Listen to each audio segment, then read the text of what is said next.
buenas noches a todos. Es un honor para mí estar acá presentando, teniendo esta oportunidad. En primer lugar, agradecerle al doctor José Felibert por la oportunidad y por la convocatoria, y muy especialmente a la doctora Annelise Rodríguez y al doctor Carlos Sinkin por aceptar esta invitación a la reunión científica.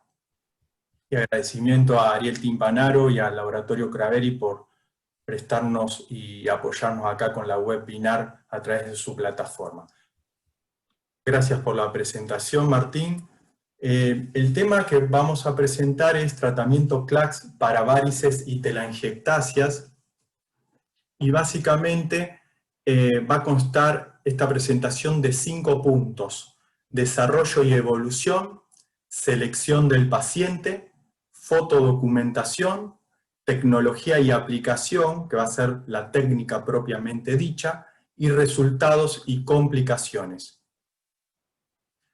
La técnica CLACS de crioláser y crioescleroterapia se fue desarrollando a partir del año 1999, donde el profesor Kazuo Miyake empieza a incorporar la asociación del crioláser y de la crioescleroterapia a través de láser Nd:YAG 1064 nanómetros de pulso largo y dextrosal 75%. En el 2002 agrega los equipos y dispositivos de enfriamiento de piel. Incorpora el concepto en flebología de sinergismo terapéutico, 1 más 1 es 3.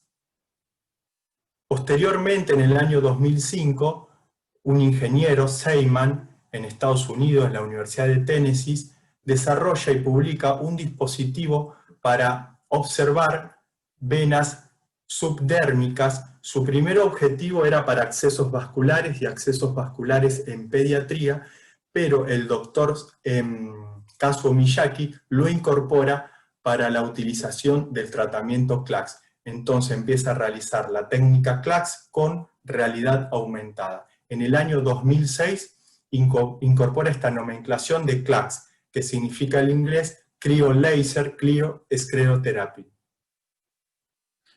En el mundo ya hay más de 30 países representados por profesionales que realizan técnica CLACS, capacitados por el profesor Miyake. Yo realicé mi entrenamiento a través de un programa de formación que se llama CLACS Deep Training, y lo menciono porque realmente ha sido muy satisfactorio. Es una técnica que el profesor Miyake la tiene bien establecida, tiene protocolizado la formación y el entrenamiento. Realmente valió la pena en mi formación profesional agregar este tipo de entrenamiento. Sin duda, un punto fundamental para la realización de CLACS es la selección del paciente. Estamos hablando de pacientes con lesiones estéticas que nos consultan, varices y telangiectasias. Desde el punto de vista de la clasificación SEAP, estamos hablando de SEAP 1. Como ustedes saben, actualmente, en mayo de este año, salió algunas modificaciones de la clasificación SEAP, en donde se agrega C2R, varices recurrentes, C4C, que es la corona flebectásica, y C6R, que es la recurrencia de una úlcera activa. Sin duda, SEAP1 son los pacientes en donde vamos a indicar este procedimiento o esta técnica de tratamiento estética. También pueden ser beneficiados con este tratamiento los pacientes que son SEAP2, que tienen diagnóstico por ecodoppler color de incompetencia venosa y se observan varices tronculares, y posterior a que el profesional realizó la corrección y la eliminación de las varices tronculares, ya sea por ECOFOAM, cirugía convencional, procedimientos ablativos como el láser endoluminal o la radiofrecuencia, estos pacientes pasan a un estadio SEAP1, donde observamos telangiectasias y venas reticulares que no han sido resueltas con la técnica quirúrgica y pueden ser beneficiados con una técnica CLACS. Por supuesto, ya todos sabemos la importancia y la dimensión que tiene el ecodoppler color en nuestra especialidad. Nos permite evaluar permeabilidad, obstrucción e insuficiencia valvular. Y es importante también en los pacientes SEAP1 porque según las series publicadas puede variar que los pacientes con SEAP1 entre un 5 y un 15% pueden presentar alguna alteración en el ecodoppler color, ya sea de alguna perforante incompetente o algún reflujo segmentario en los ejes verticales safenos. La realidad aumentada es una tecnología también que se utiliza en la técnica CLACS porque permite en un primera instancia evaluar al paciente que viene a la consulta posterior al ecodoppler. El ecodoppler le puede dar normal, pasamos a una segunda fase donde evaluamos al paciente estéticamente y nos permite en el complejo de las telangiectasias y venas reticulares evaluar la presencia de venas eferentes y aferentes a la lesión. También nos permite observar las varices nutricias y posteriormente, durante el procedimiento o tratamiento propiamente dicho, guiar el crioláser y la crioescleroterapia. Hay un score poco conocido, que es el score 9.1, que se utiliza mucho en otras partes del mundo y especialmente en Brasil, publicado por el doctor Miyake en el 2008, que lo utiliza dentro del protocolo para la evaluación de sus pacientes, que se caracteriza por la evaluación del paciente desde un punto de vista de la realidad aumentada, si presenta o no venas nutricias o varices reticulares no visibles que solo se observan con la realidad aumentada, y la evaluación por ecodoppler color. En una primer columna tenemos si el paciente presenta telangiectasias simples o complejas, o sea que tienen por realidad aumentada venas nutricias, y en una segunda columna la presencia de varices simples o complejas que están ligadas a incompetencia por ecodoppler color, sean de perforantes o de segmentos verticales como la safena. Los pacientes que tienen indicación de CLACS son los pacientes que están en el score 9.1, del 2, 3, 4, 5 y 6, al 1 no lo nombro porque sería el paciente ideal sin lesiones estéticas, y los pacientes 7, 8 y 9 tendrían una indicación primero de corrección de su incompetencia venosa y sus varices tronculares. La fotodocumentación, sin lugar a duda, tiene un rol fundamental en la técnica CLACS. De todas maneras, cada vez tiene mayor relevancia en toda la medicina por aspectos médicos legales, pero principalmente en el CLACS porque se trata de lesiones que vamos a tratar desde el punto de vista estético y nos permite un excelente registro, un seguimiento del paciente, un análisis de la táctica para ir viendo cómo nuestro paciente va sesión tras sesión y si es necesario ajustar parámetros. Y se habla que la documentación fotográfica es igual a compromiso, principalmente compromiso de parte del profesional, porque va a ver de una forma objetiva realmente cómo va su paciente en la evolución del tratamiento. Entrando a tecnología y aplicación, es necesario varias tecnologías para poder realizar CLACS, principalmente una plataforma láser con un cabezal Nd:YAG 1064, de pulso largo, y ahora veremos de qué se tratan esas especificaciones, un equipo de enfriador por aire, una realidad aumentada, un ecodoppler color, preferentemente con un transductor de 4 a 15 MHz, una cámara fotográfica de calidad, si es posible con una conexión de Bluetooth o Wi-Fi para los dispositivos móviles y el ordenador, para ir evaluando en tiempo real al paciente y su estadio anterior, gafas de filtro láser y lupas de 2,5 para también hacer telangiectasias muy finas con el agente esclerosante. Entrando a la parte de crioláser, la parte de crioláser tiene dos secuencias, una que se utiliza la realidad aumentada, que va guiando el disparo de láser, siempre apoyado con el enfriador de piel, que permite dar seguridad para no lesionar los tegumentos cutáneos, y da analgesia. Ahí se realiza unos primeros disparos sobre la vena reticular siguiendo con realidad aumentada, y posteriormente también se puede hacer bajo visión directa pulsos de láser sobre la lesión de telangiectasia específica. Siempre estos equipos de enfriador trabajan entre -10 y -20 grados centígrados. Un punto a destacar es que las energías láseres utilizadas en CLACS son energías bajas, porque lo que intenta el CLACS no es colapsar totalmente la vena, sino generar una lesión ciertamente controlada en el endotelio y en las fibras elásticas para generar edema en la pared. Antes de que se genere ese espasmo y ese edema, lo ideal es colocar la infiltración de la crioescleroterapia. Como verán, los equipos vienen con parámetros ya preestablecidos, donde se evalúa el tipo de piel del paciente, el diámetro del vaso, el spot que se puede utilizar, que generalmente varían de 2 a 6 milímetros, la fluencia en joule por centímetro cuadrado y el ancho de pulso. En este punto hay que destacar que estas energías son muy altas porque están diseñadas para tratamientos exclusivamente con láser. Y la técnica CLACS usa energía.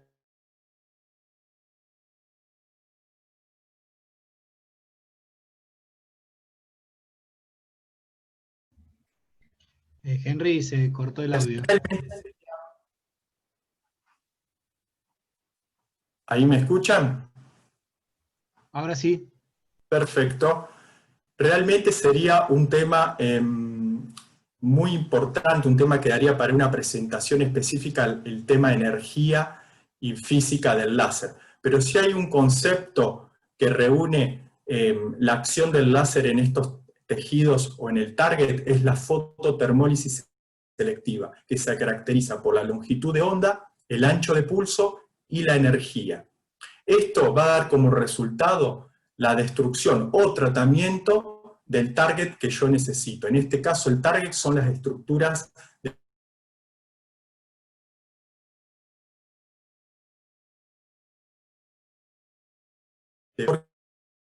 que por dos características principales. Primero, el 1064 nanómetros tiene afinidad por la hemoglobina. Y un segundo aspecto es que el 1064 nanómetros tiene muy buena penetración en los tejidos. Fíjense que de 100 nanómetros a 1064 aumenta la penetración del láser, y de 1064 en adelante disminuye la penetración.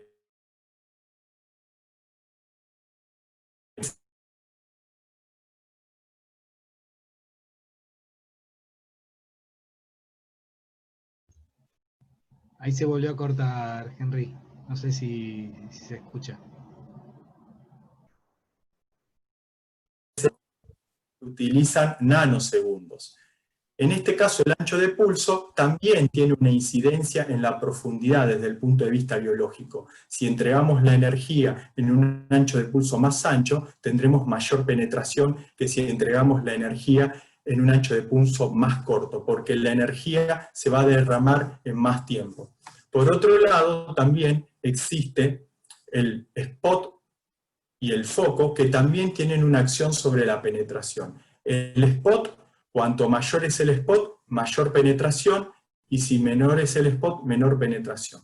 Por último, la energía seleccionada, si es insuficiente no vamos a tener resultado, y si es excesiva, vamos a sobreutilizar el láser y podemos tener efectos secundarios.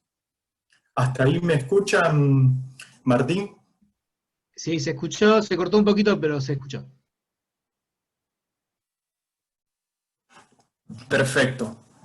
Si hacemos un ejercicio frente a una lesión compleja de varices reticulares y telangiectasias y analizamos qué tipo de potencias, energías, ancho de pulso y spot podemos utilizar, podríamos centrarnos en esta lesión en los dos extremos. Por un lado, la varice reticular que tenemos, y por el otro, telangiectasias bien finas y rojas superficiales. Sobre la vena reticular, uno diría, bueno, acá tengo una vena gruesa, tengo que utilizar alta energía. Eso no es así. Con la vena reticular tenemos que usar baja energía porque tenemos mucho cromóforo.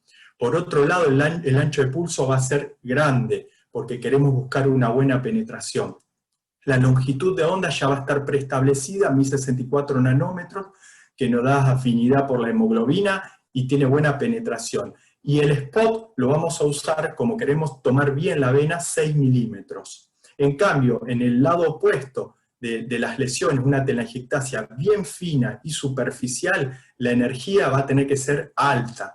¿Por qué? Porque tenemos poco cromóforo. El ancho de pulso más corto, porque queremos entregar esa energía en un periodo de tiempo más acortado cortado y no necesitamos tanta profundidad. Y el spot de 2 milímetros porque queremos concentrar esa energía en un sector más pequeño o área de superficie más pequeña. Con respecto a la crioescleroterapia, sin duda el concepto original es destroza al 75%. Como dijo la doctora Anneliese, a veces no se consigue. Acá podemos utilizar en su defecto destroza al 50% o polidocanol al 0,25% o al 0,5% que utilizan muchos profesionales que realizan esta técnica. La técnica escleroterapia se realiza inmediatamente en el sector donde se trabajó con el crioláser, se aplica la crioescleroterapia, ya sea guiada con realidad aumentada o en forma por visión directa. Es importante saber que en la técnica CLACS se realizan grandes sesiones, entre 200 o 1500 pulsos de láser sin limitación de estos pulsos. Las inyecciones de destroza al 75% o al 50% tampoco tenemos limitación de volumen. Los intervalos de sesión se pueden indicar cada un mes y las cantidades de sesiones pueden ir de 2 hasta 5 sesiones dependiendo del grado de severidad de lesiones estéticas que tenga el paciente. Resultados. Esta parte me dediqué mucho y se centra todo en imagen. Colegas, amigos me decían, si hablamos de SEAP1 hay que mostrar resultados, porque es lo que menos se ve. Entonces, cuando uno hace la fotodocumentación inicial del paciente, se puede realizar una fotografía que van entre 20 y 40 fotografías, y posteriormente se eligen las de mejor incidencia o que mejor representan las lesiones antiestéticas del paciente. Y posteriormente, sesión tras sesión, se va haciendo la fotodocumentación con el seguimiento fotográfico para ir viendo la evolución. Finalizado la sesión, en este caso se hicieron 4 sesiones, se hace un descanso de 1 o 2 meses para citar al paciente y tomar la fotografía final. En este caso se hizo un paciente de 4 sesiones y se fueron obteniendo posteriormente los resultados comparativos. Pueden utilizarse la realidad aumentada antes y después, sin realidad aumentada antes y después de las sesiones.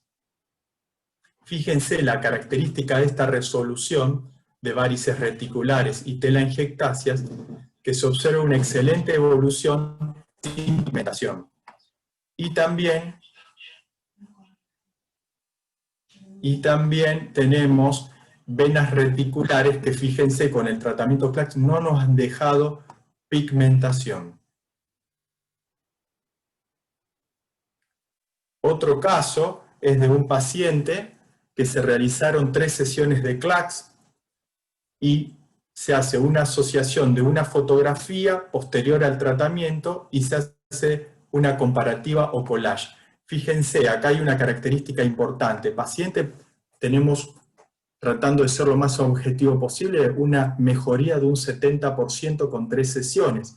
Muy buena resolución en las varices reticulares y en las telangiectasias, azules y violetas, un poco más de presencia acá de telangiectasias rojas, que son siempre las más resistentes al tratamiento. Este paciente sería ideal, cuestión que tiene mucha experiencia la doctora Anneliese, porque le he visto publicaciones con el uso de la AFT o Advanced Fluorotechnology, tecnología DAI, que es una luz pulsada que se puede utilizar para trabajar sobre estas telangiectasias muy finas.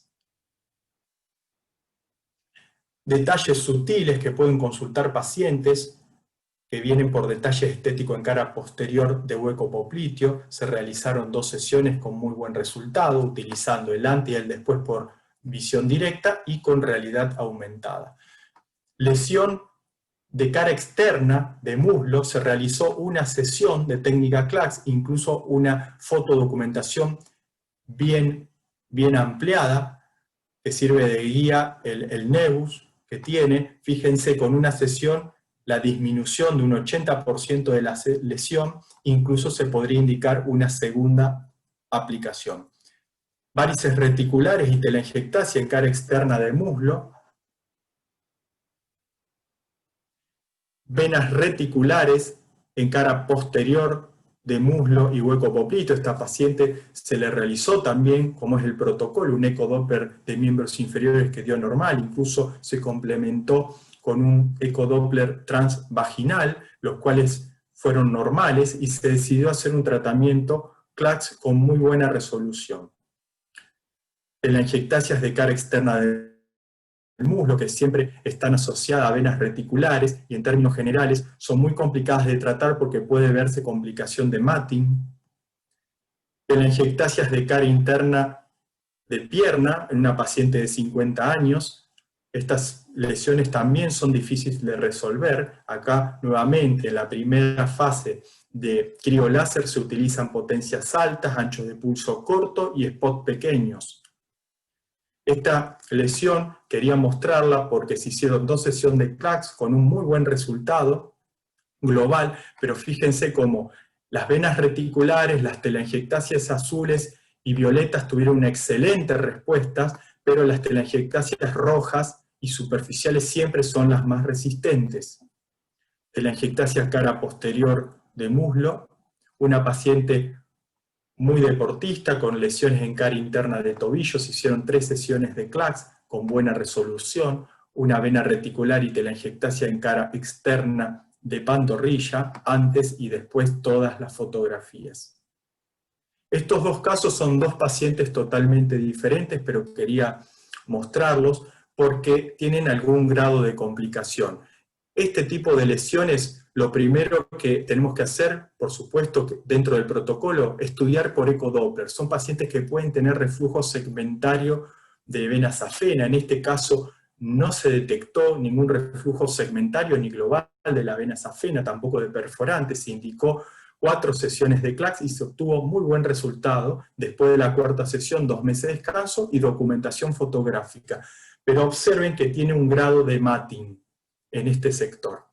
Y en esta otra paciente, muy buena respuesta, a la paciente también muy conforme con los resultados, y se realizaron 4 sesiones, pero tiene algún grado de pigmentación mínima en algunos sectores donde tenía telangiectasias y venas reticulares.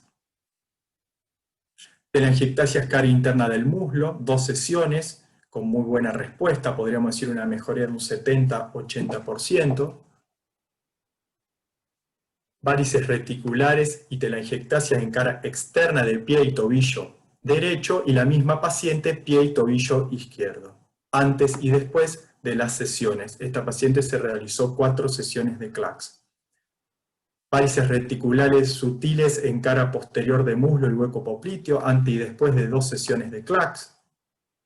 Y esta paciente se tomó una imagen global en donde tenía importantes venas reticulares, telangiectasias, se realizaron 4 sesiones, descanso de 2 meses y fotodocumentación, con y sin realidad aumentada, el antes y después, con un muy buen resultado global.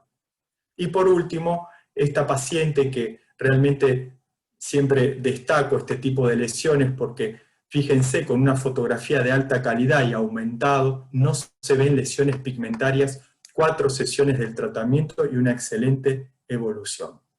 Para terminar, sin lugar a la duda, lo que nos presentaba la doctora Annelise respecto a que, por supuesto que en técnicas de tratamiento de SEAP1, todas las técnicas son válidas y el profesional tiene que aferrarse a la técnica que está entrenado, que domina, porque un buen tratamiento de escleroterapia, hay profesionales que hacen excelentes tratamientos de escleroterapia con excelentes resultados, al igual que la técnica de láser transdérmico pura. La técnica CLACS tiene varias ventajas y desventajas que trato de colocar en este slide para analizarla. Como ventaja se pueden realizar grandes sesiones y en consultorio. Recordamos, no teníamos límites ni de pulsos de láser ni de dextrosa al 75% en la aplicación. No requiere preparación previa. El paciente se evalúa, se analiza con realidad aumentada, con ecodoppler color y se indica el tratamiento, si es SEAP1 y está dentro del score 9.1 del 2 al 6. Resultados satisfactorios, se habla de un porcentaje de resultado de un 70% entre 3 y 4 sesiones. Si utilizamos destroza el 75 o el 50%, 0% de alergia y anafilaxia. No utiliza compresión elástica. Grandes series publicadas de profesionales con mucha experiencia en la técnica CLACS no han visto diferencia en cuanto a resultados estéticos con el uso o no de la compresión elástica. Ese fenómeno puede estar ligado a que el láser genera un edema en la pared venosa, es cierto que contiene de mejor forma posterior a la sustancia esclerosante. Es ambulatoria, esto se realiza en consultorio y tiene una incorporación inmediata al ejercicio y al trabajo cotidiano. Incluso autores de mucha experiencia dejan la exposición solar totalmente para el paciente. Yo, preferentemente la primera semana, prefiero que no se expongan al sol con el objetivo de broncearse, sí pueden hacer actividad al aire libre.